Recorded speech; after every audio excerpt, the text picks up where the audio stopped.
Bonjour à tous et bienvenue, aujourd'hui l'épisode 2 de The Last of Us.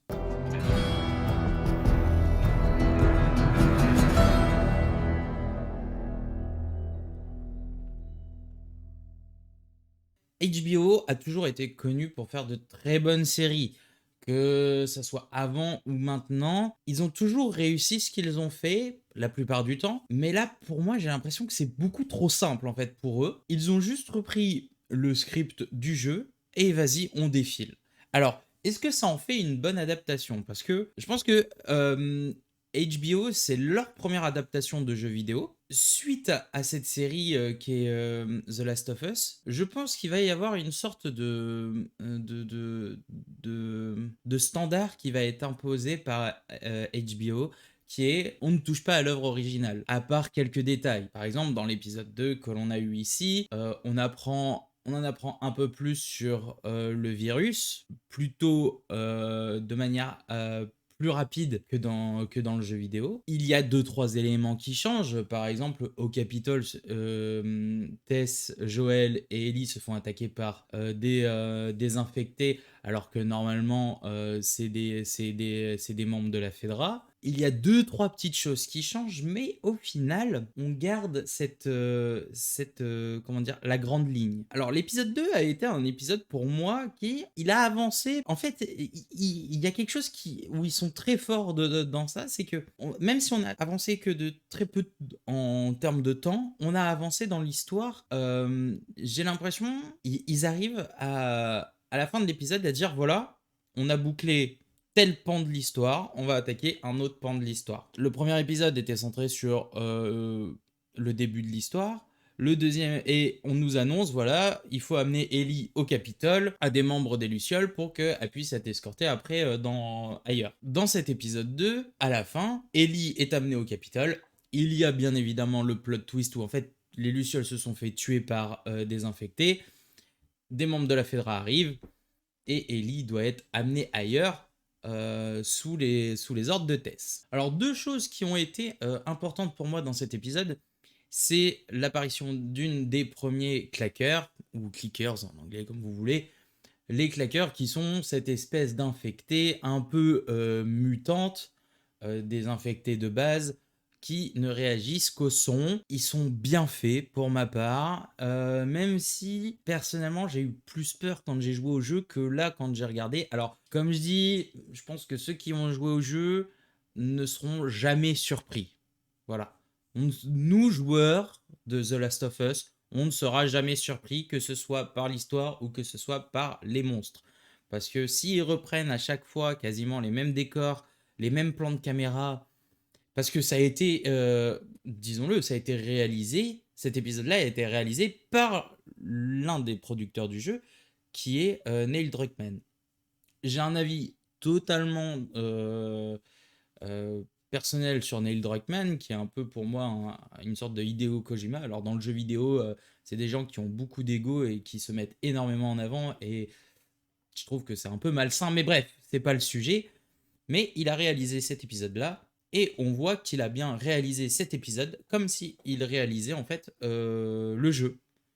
Et il y a encore des plans où on a l'impression qu'on est dans un jeu vidéo et qu'on n'est pas dans une série filmée live action où, enfin, il y a des plans, je sais pas comment l'expliquer parce que j'ai pas les termes techniques, mais je sais pas si vous le remarquez aussi, il y a certains plans, on dirait vraiment du jeu vidéo et pas et pas de la série. Alors, est-ce que c'est mauvais? Non, au contraire, je trouve que c'est cool, mais c'est trop flagrant.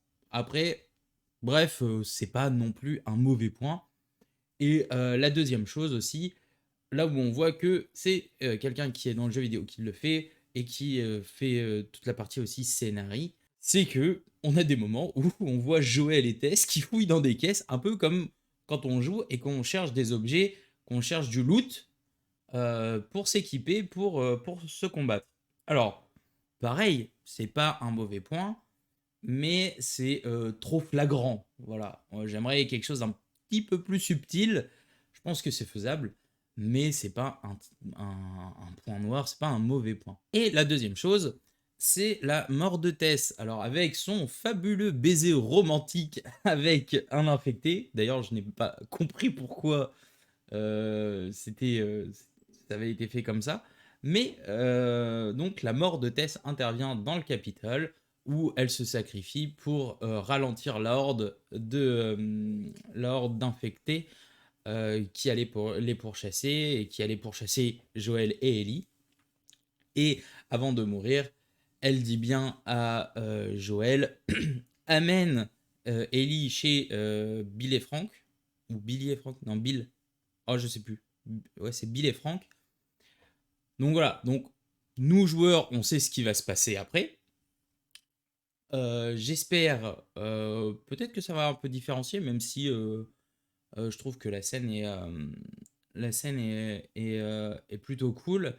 Mais la scène du Capitole, c'est vrai que c'est un peu dommage parce que normalement, dans le jeu, il y a une grosse scène de teamfight en fait avec les gens de la Fedra. Mais là, vu que c'est une horde de zombies qui rentre dans le Capitole et que c'est pas la Fedra qui arrive pour, euh, pour, euh, pour les arrêter, du coup, je suis un peu comment dire, mitigé parce que en fait, on va plus avoir une série où ils vont être tout le temps en cavale, alors que des fois, il y a quand même des scènes de combat, enfin des scènes d'échange de tirs.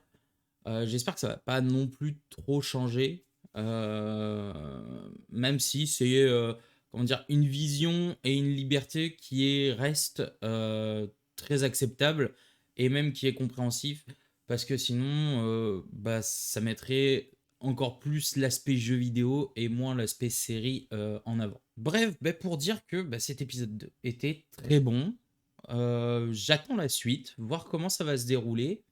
Même si, voilà, comme je dis, en tant que joueur de The Last of Us, eh bien, je suis pas surpris et je pense que je ne serai pas surpris par ce que je vais voir dans l'épisode 3. Ce qui est cool, c'est qu'ils avancent l'histoire en parallèle sur... on commence à avoir les détails de d'où est parti le virus, enfin pas le virus, le champignon, le cordyceps et tout ça, ils expliquent. Ce qui est vraiment expliqué vraiment bien plus tard normalement dans le jeu vidéo. Et là, c'est expliqué en parallèle, mais d'un côté, je pense que c'est pour un peu garder l'attention des spectateurs qui n'ont pas joué, pour la simple et bonne raison que c'est souvent le cas dans les films ou séries post-apo, c'est que si on ne me donne pas l'origine de la catastrophe, généralement ça commence à râler. Je sais qu'à l'époque, The Walking Dead avait fait l'erreur de ne pas parler des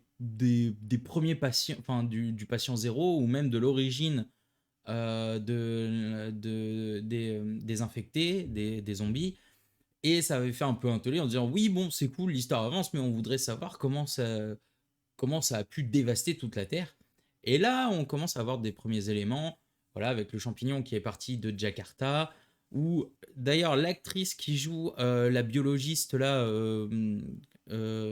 qui s'occupe de tout ce qui est fongique et champignons, je trouve qu'elle joue super bien son rôle. On va pas la revoir, mais je pense qu'elle joue super bien son rôle. Ça explique pourquoi il y a des gros cratères dans les villes et tout ça, parce que ça pourrait pas être juste les infectés. C'est juste qu'ils ont bombardé les grandes villes. Franchement, c'est nickel.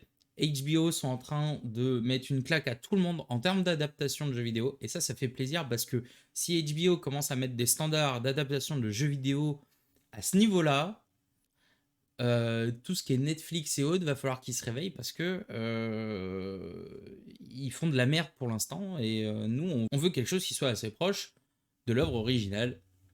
Et pour l'instant, ça fonctionne. En plus, c'est très simple. HBO, ils se prennent pas la tête et ils ont raison. Et ben, je leur dis, allez-y, continuez et courez droit devant vous parce que là où d'autres prennent des petites nationales et s'embourbent dans des marécages un peu puants, vous prenez l'autobahn et ça va tout droit et vous avez raison. Sur ce, si vous avez aimé la vidéo, n'hésitez pas à liker et à vous abonner.